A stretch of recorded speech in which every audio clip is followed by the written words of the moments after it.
দোস্ত এই জায়গায় বয়ে রেখেছ? হ্যাঁ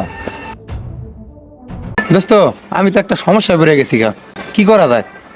কি সমস্যায় পড়ছা? ওই যে আমাকে বাড়ির ধারে আবুল আছে না, হ্যাঁ ওই তো আমার পুরো পিক আপ লয়ে পুরো ঠেট দিতেছে আমারে। কি করা যায় এখন? কি করছ তুই? তোরে বলে ঠেট দে? হ, তাহলে বন্ধু আমি তোর জন্য কি উপকার করতে পারি? তোর বড় ভাই তো নেতা, এলাকায় ভালো নেতা, চল তার কাছে যাই বলি। কথাটা খারাপ কস নাই, চল। চল যাই।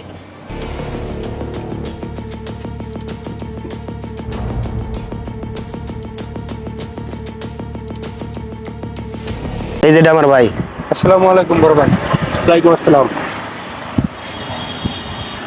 কিরে কারে নিয়ে আইছো?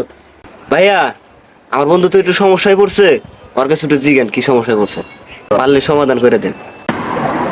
কি হয়েছে ভাই তোমার? আমার একটু কও, খুলে কও। আবুল আমার একটা পোলায় আমার ঠেট দিছে, আমার দ্বারা 20,000 টাকা চাইছে চান্দা, আমি না দিলে আমার বলে মারিয়া লাইব। তাহলে এক কাজ করো ছোট ভাই, আমি তোমার যন্ত্র দিতেছি, আবুলরে হালাই দিবা। নাও না, আবুলরে হালাই দিবা। ঠিক আছে বড় ভাই, তাহলে একটু পুলিশ প্রশাসন আপনি দেখেন, ঠিক আছে? তাহলে আমি আচ্ছা, যাও। দেখা। ভাইয়া আমার বন্ধু আমার ডাকলো, তুমি যাইতে দিলে না? যাইতে দিন কি লাগে জানোস? মানে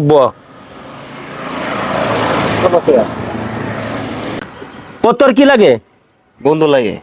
আর তুই আমার কি হোস? ভাই লাগি।